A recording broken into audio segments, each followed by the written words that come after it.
Bonjour à toutes et à tous, je suis Thomas, le dernier petit nouveau de l'équipe 11e art et vous me retrouverez tout au long de l'année sur les différents formats qu'on propose.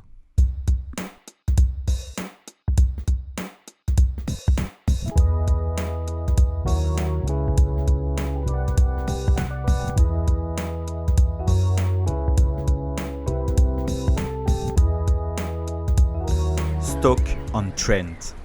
Ancien poumon industriel anglais de 240 000 habitants, un petit air de gris sur les rives de la Folie et du canal Trent-on-Mersey, ses poteries, son centre-ville, sa rivière déjà nommée, encore et toujours grise, et ses deux clubs de foot.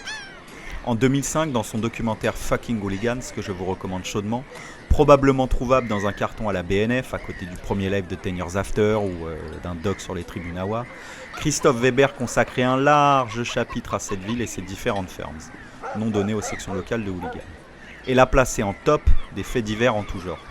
Bien que ce soit pas ce qui nous intéresse aujourd'hui, ça vous donne une légère idée du décor.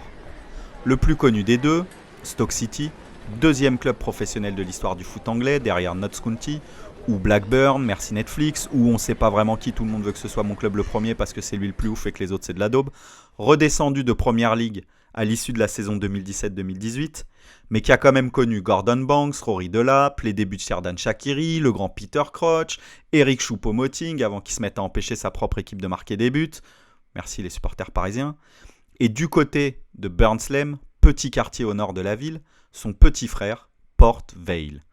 Créé en 1876, soit 13 ans après le club de la City, c'est celui qui nous intéresse aujourd'hui. Ici, moins de grands joueurs, même dans la catégorie de ceux qui t'empêchent de marquer. En 2000, il intègre le jeu FIFA comme aucun autre club de 4e div british, grâce à Robbie Williams, son plus grand fan, qui négocie avec eSport l'ajout de son club contre une des chansons de la bande-son. Robbie, il avait le nez creux, 22 ans plus tard, en 2022 donc, le club devient le premier et seul à battre les 91 autres qui composent les 4 divisions professionnelles anglaises. Aujourd'hui à Burnsley, on observe, comme dans beaucoup de quartiers qui lui ressemblent dans cette Angleterre désindustrialisée, d'anciennes cheminées rouges que le temps a brunies, des grands bâtiments qui étaient avant des usines comme ceux de l'ancienne Middleport Pottery ou Royal Stafford Pottery, reconvertis en musée-boutique de souvenirs, bien qu'à notre époque on doive consommer autant de terre cuite à Port Vale que de porcelaine à Limoges. Bref. Autre sport national, les pubs. On en compte beaucoup par ici. Le Titanic Brewery, le Bursley Ale House ou encore le Molly's Snack Bar. Même si tous les avis convergent pour dire que les prix ont monté alors que la qualité a fait le trajet inverse. Bref, en 1876, il n'y en avait qu'un, le Port Vale House. Littéralement, la maison de la vallée du port. On n'avait pas plus lourd. Et la légende veut que ce soit dans ce pub, qui d'après la plupart des recherches sérieuses à ce sujet considère qu'on était plus proche de la taverne, que se crée le club sur les ruines du feu Port Hill Victoria FC, et décidera de prendre le nom du bar pour un départ houblonné vers la Victory Mountain Road, littéralement la route de la montagne de la victoire, qui n'existe pas encore, mais il fallait réussir à faire plus lourd.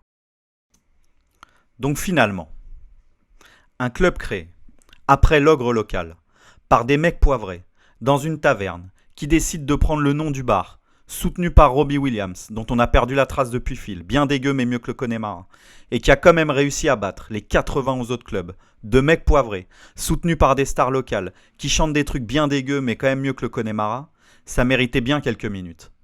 Bref, le samedi 1er octobre, ils accueillent Sheffield Wednesday, situé à seulement 1h39 de bagnole quand ça roule. Alors je sais pas vous, mais moi, il y a moyen que je sois en train de fêter la 91e, en chantant Phil, avec des mecs poivrés, sur les rives de la Folie, près d'anciennes cheminées rouges que le temps a... Enfin bref,